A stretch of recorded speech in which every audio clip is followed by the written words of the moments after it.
The discovery.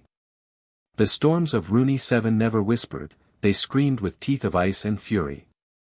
This dead world, shrouded in white and veiled in ash, was where the wind gnawed at metal and buried the bones of a forgotten empire. No one came to this ruin anymore, not unless they were desperate or discarded. Which made it perfect for Jace Morrow. Jace was a foreman with no team, a welder with too much scrap and not enough reason to keep going. He'd taken the drilling contract out of necessity, hauling his gear across 3 star systems to dig for geothermal veins that no one had tapped in centuries. The company that hired him hadn't cared about the planet's history, only the heat buried far beneath its glacial skin. And Jace? He hadn't cared either. Until the scanner screamed. He was digging on the south ridge of what had once been a fortress. Old Imperial make, by the look of it. Jagged walls poked from the frost like rusted fangs, and the glacier above was layered with ages of ruin, whole towers frozen sideways, memorial stones cracked in half. It was just another ruin among ruins. Until he bored through a chamber that hissed instead of collapsing. It opened like a wound in the earth, revealing not a vault or treasure room, but something else entirely. Inside lay a shape too large to be real, too still to be alive. Curved spines of black scales, dull and laced with crystal veins.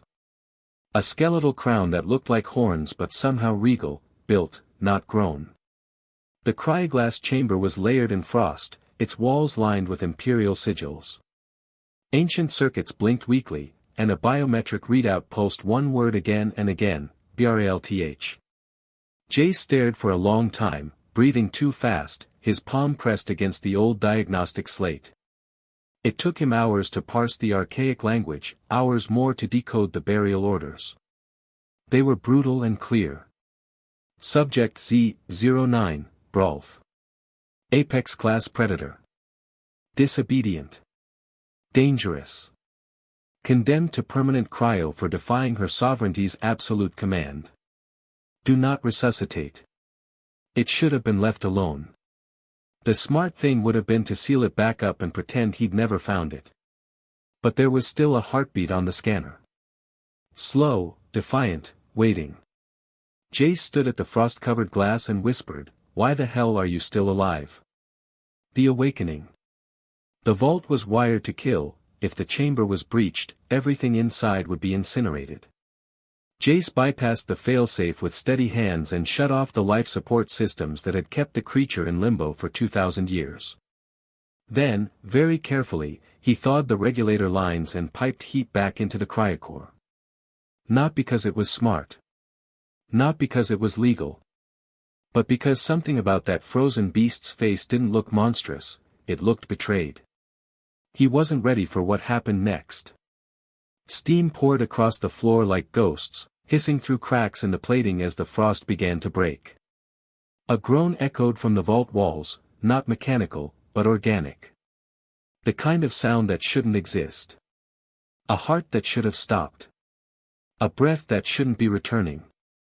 Jace backed away slowly, heat torch in hand, his boots crunching over melting frost as water steamed beneath his feet. The cryosarcophagus hissed and cracked like breaking glass.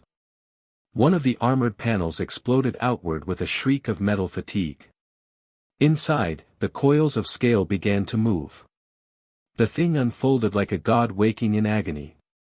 It was massive, its wings, still frost-covered, flexed and tore holes in the support pylons above the vault.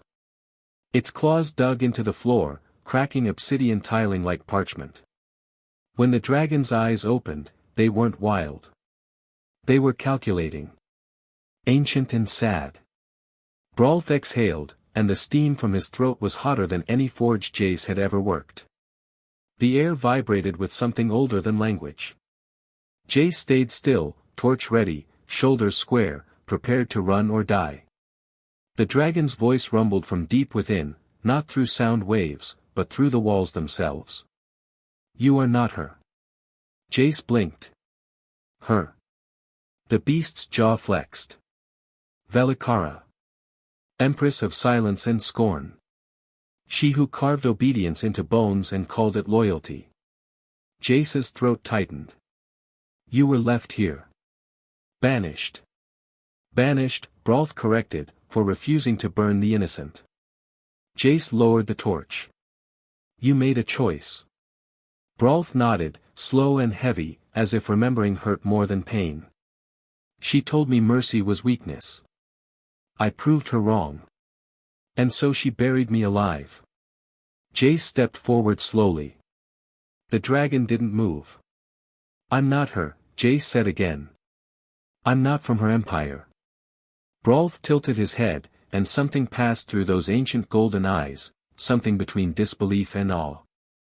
Then why, the dragon asked, did you wake me? Jace looked at the cracked chamber, the ruined seals, the dripping frost, and the warmth curling back into the dragon's breath. Because no one, he said, should be left in the dark for doing the right thing. And for the first time in 2,000 years, Brolth breathed, not to kill, not to obey, but simply to be. Recovery and revelation. Brolth didn't fly for the first 3 days. His wings had thawed but remained frail, twitching with each movement, releasing fragments of frost that fell like ash onto the vault floor. Jace did what he could. He rerouted power from his drill core to radiate heat through the makeshift ductwork, welded support girders to help Brolth stretch his massive tail, and even sacrificed his last crate of high-density protein paste to keep the dragon from slipping back into torpor. Brolth didn't complain, but he didn't thank Jace either, not with words. He just watched for hours with those ancient golden eyes. Then he spoke with that same cavern-deep voice. What year is it? Jace checked his data pad, scrolled past the standard galactic calendar, and answered. Brolth closed his eyes. 2 millennia. Jace looked up from adjusting the heat regulators. Does that bother you? No, Brolth said quietly. It shames me. What do you mean? How little has changed? The dragon's voice carried the weight of eons. The more the galaxy builds, the more it forgets its foundations. Jace leaned against the welding console, understanding more than he wanted to. That's why they buried you, isn't it?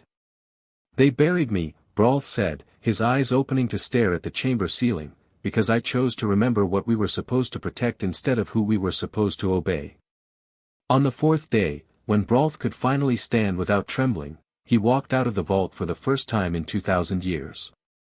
The world beyond hadn't changed, it was still a grave of metal and stone, windswept and bitter. But now the frost parted where he stepped, the heat of his body melting ancient snow and revealing broken statues and shattered banners buried beneath centuries of silence. Jace followed beside him, small in comparison but unshaken. Brolth moved slowly, with reverence. His claws dug into the earth with precision. His tail flicked through air currents as if he was learning to feel the world again. He paused before a sunken memorial half covered in ice, then exhaled carefully. Flames danced from his maw, not wild or destructive, but precise, and melted the stone clean. It was a monument. To him. Here lies Brolth the traitor, the plaque read in old glyphs cracked with age. Breaker of the Empress's will. Let his name be lost in frost. Jace stared at it. Nice of them to be poetic. Brolth didn't blink. If only they'd been brave enough to say it to my face. Jace leaned forward and chipped away the rest of the plaque with his plasma knife. What do you want to do about it? Brolth looked at the clear sky and unfurled his wings. I want to fly. Flight and pursuit. So he did. Slow at first, the liftoff shook the snow and knocked Jace off his feet. But once airborne, Brolth didn't just soar, he remembered. He twisted through the sky like a storm reborn, wings cutting arcs into the wind, fire trailing behind him in ribbons of gold and crimson. The mountain range echoed with thunderous beats of power not felt in eons. And when he landed, the ice itself seemed to retreat from his presence. Jace walked back toward his makeshift camp, boots crunching on wet stone, only to see something blinking on his old comm tower. A signal. A transmission. And it wasn't friendly. They didn't send a ship, not yet. They sent a voice. It arrived through a tight beam broadcast meant to look accidental, an old distress signal layered with familiar encoding, wrapped in humanitarian flags. But Jace wasn't a fool. Neither was Brolf. The message was simple: Imperial Survey Team 7 requesting assistance. We've detected unauthorized excavation on Rooney 7. Possible artifact recovery in progress. Deploying investigative unit. Maintain position and await contact. Jace looked at Brolf, who had landed silently behind him, frost still melting from his scales. They know, Jace said. They always know, Brolf replied, his voice carrying a rumble of old anger. The Empire has eyes everywhere, even in its grave. What do they want? Brolfa's golden eyes narrowed. To finish what Velakara started. To make sure the last voice of dissent stays silent forever. The transmission continued with coordinates, arrival estimates, and bureaucratic pleasantries that masked something much darker. Jace recognized the pattern. He'd seen it before on frontier worlds where inconvenient people disappeared and inconvenient truths got buried. How long do we have? Jace asked. Brolf tilted his great head, listening to something beyond human hearing. 6 hours. Maybe 7. Can you fight them? I can try. Brolf flexed his claws, testing their sharpness against stone. But they won't come with swords and fire. They'll come with ships, weapons designed to put me back to sleep. Permanently this time. Jace looked at his welding gear, his drill, his small life built on this frozen world. Then he looked at the dragon who had chosen mercy over obedience and paid for it with 2,000 years of darkness. Then we don't fight them here, he said. We leave. Brolf stared at him. You would abandon your work. Your contract. My contract, Jace said, shouldering his pack, doesn't include letting decent people get murdered for doing the right thing. And you're the most decent person I've met in years, even if you're not technically a person. For the first time since his awakening, Brolf smiled, a careful expression that showed far too many teeth but somehow conveyed genuine warmth. Where would we go? Jace looked up at the sky, where stars were beginning to pierce the eternal twilight of Rooney 7. Anywhere but here. The galaxy's big enough for 2 outcasts, don't you think? As if in answer to his words, the distant sound of atmospheric entry began to whistle through the thin air. The Imperial forces were arriving ahead of schedule. Brolf crouched low. Climb on. It's time to see if I remember how to outfly a warship. Freedom and new beginnings. Jace had never flown on Dragonback before. He'd never flown on anything more exciting than a cargo hauler, for that matter. But as Brolfa's wings caught the frigid air and they lifted away from Rooney 7's surface, he discovered that some experiences were worth waiting a lifetime for. The Imperial ships were sleek and fast, but they'd been designed to hunt smugglers and pirates, not ancient dragons who remembered when the stars were young. Brolf twisted through the upper atmosphere with impossible grace, using thermals that existed only in his ancestral memory, diving through ice clouds that confused their sensors. Where are we going? Jace shouted over the wind. Away, Brolf called back, his voice somehow clear despite the rushing air. Far away.